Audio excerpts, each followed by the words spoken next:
When the slap echoed across the courtyard, everyone thought she'd fall, but they didn't know she'd rise with a truth powerful enough to destroy the bullies who tormented her.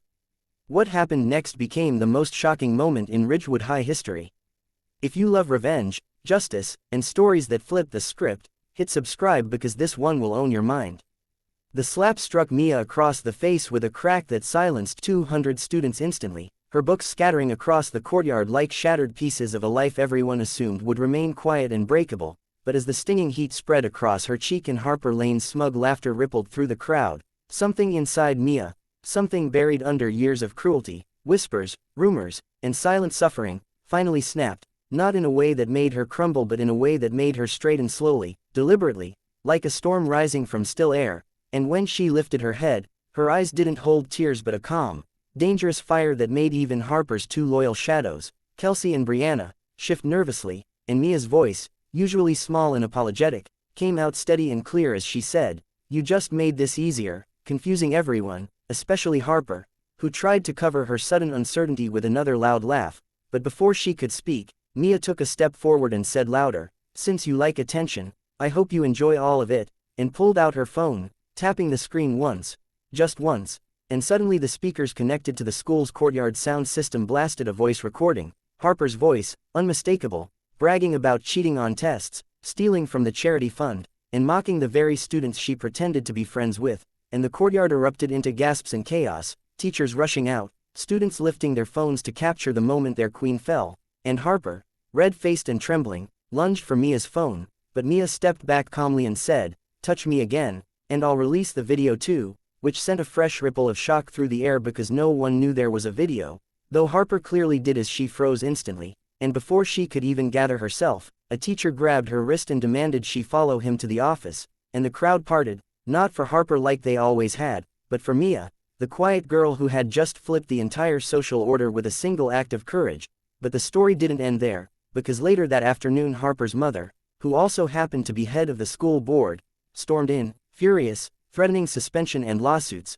only for Mia to hand the principal a flash drive containing security footage, receipts, screenshots, and months of documented harassment the administration had ignored, and when the principal asked how she had gathered so much evidence, Mia simply said, "People may not speak up, but they still see," revealing that half the school had secretly been sending her proof, tired of Harper's reign but afraid to act, and the principal, realizing how deep the corruption ran, contacted the district superintendent, who immediately launched a full investigation. Harper was removed from the school board's influence, placed under disciplinary review, and stripped of her position as class president, but the true twist came when a quiet freshman stepped forward the next day and admitted Harper had forced her to take the blame for a cheating scandal months before, and as more students came forward with their own stories, Harper's carefully curated reputation collapsed completely, leaving her isolated in the same courtyard where she had once ruled, while Mia, who hadn't asked for fame, suddenly became the symbol of change everyone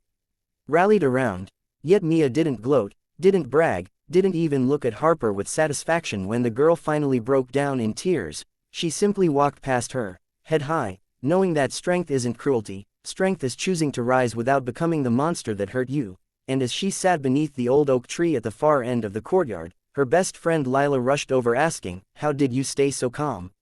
And Mia replied softly, "Because today wasn't about hurting her, it was about freeing everyone else," a line that spread across the school like wildfire, turning her into a legend not because she fought back with violence, but because she fought back with truth, courage, and a kind of quiet power that made everyone who had ever underestimated her suddenly realize they had just witnessed the moment Mia Reeves stopped being the girl nobody noticed and became the girl nobody would ever forget.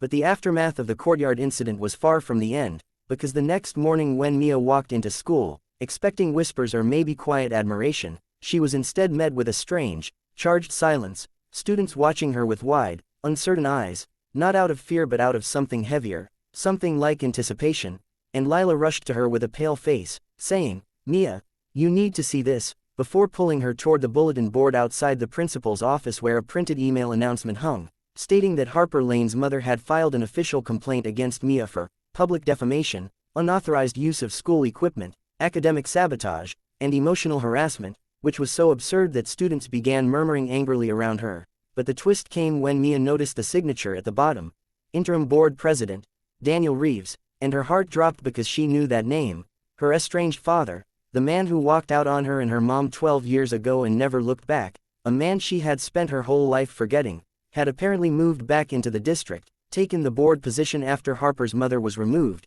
and was now unknowingly presiding over the case targeting his own daughter. And before she could even process the wave of shock, a sleek black car pulled up beside the courtyard, doors opening as a tall, sharply dressed man stepped out, his presence radiating authority, and students whispered, "That's the board president," as he scanned the campus with eyes that looked too familiar, too much like hers. And when his gaze finally landed on Mia, his entire expression froze, because whatever he had expected, it wasn't the sight of the teenage girl he abandoned standing in the middle of a crowd staring back at him with the same fire he tried to ignore in himself. But before either could speak, Harper, wearing fake tears in a pathetic attempt at looking victimized, ran toward him crying, "Mr. Reeves, I'm so scared, she ruined my life," pointing at Mia, and the crowd collectively recoiled at the performance. But Daniel didn't react to Harper. Instead he studied Mia, really looked at her, the freckles, the eyes, the stance, and whispered, "Mia." With a raw shock that made Harper freeze mid-sentence, realizing her new ally might slip through her fingers, Mia's jaw tightened as she replied without a hint of emotion, "President Reeves," refusing to acknowledge him beyond his title, and the formality sliced into him like a blade. But he forced himself to straighten and say, "We need to talk privately," only for Mia to step back and say, "You can speak here, everyone already knows," causing murmurs to ripple around them as Daniel hesitated. Harper, sensing her control slipping, jumped in with crocodile tears, claiming Mia attacked her first, that she was being framed, that Mia edited the audio. But before Harper could finish the fabricated speech she'd practiced all night, a voice rang out from behind the crowd, "That's a lie," and a stream of students began stepping forward, quiet kids, overlooked kids, kids Harper had bullied for years, each carrying screenshots, recordings, witnesses, timestamps, proving Harper's guilt beyond question. And one brave freshman even stepped between Harper and Mia, saying, "You don't get to rewrite reality just because you're scared," a moment that made Harper's face twist with panic. Daniel, overwhelmed by the rising pressure, raised his hand for silence and said, "Enough.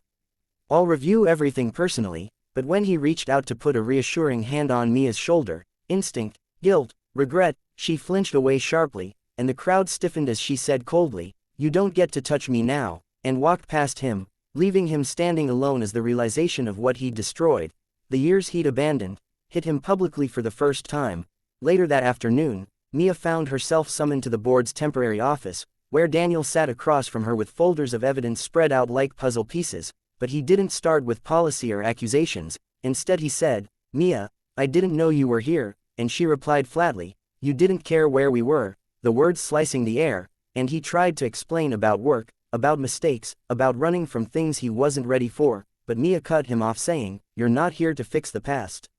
You're here because a bully got caught." And when he asked why she didn't reach out in all these years, she laughed bitterly and said, "Kids don't reach out to ghosts," leaving him speechless. But before the meeting could continue, the superintendent burst in with urgent news. Harper's mother had hacked into the school servers overnight attempting to delete her daughter's disciplinary files and had been caught, triggering a full legal investigation, meaning the complaint against Mia was automatically void, and Harper now faced expulsion, criminal charges, and a public scandal. And as Harper's world finally collapsed for real, Mia stood there, steady and unshaken, while her estranged father stared at her with a mixture of awe and regret, realizing she had built strength entirely without him. And the superintendent, impressed by Mia's clarity and courage, offered her a role in the new Student Justice Council, giving her a seat at the table where real change could happen. As she walked out of the office into the afternoon sun, students parted for her again, not in fear, but in respect. And for the first time in her life Mia felt powerful, not because she had fought back,